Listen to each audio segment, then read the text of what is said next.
আসসালামু আলাইকুম প্রিয় দেশীয় প্রবাসী ভাইরা, যে যেখান থেকে পারেন নোয়াখালীবাসীকে সাহায্য করুন।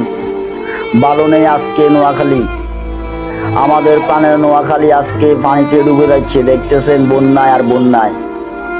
সবাই ভিডিওটা বেশি বেশি করে শেয়ার করবেন যেন দেশের ও বিদেশের মানুষ দেখতে পারে।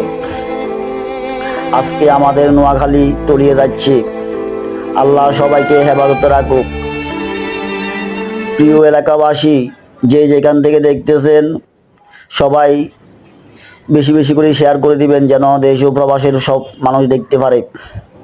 আজকে আমাদের প্রাণের নোয়াখালী তলিয়ে যাচ্ছে বন্যায়। আজকে আমাদের প্রাণের নোয়াখালী ভালো নেই। যে যেখান থেকে আমার এই সিনারিগুলো দেখতেছেন অনেক বাড়িঘর ডুবে যাচ্ছে। সবাই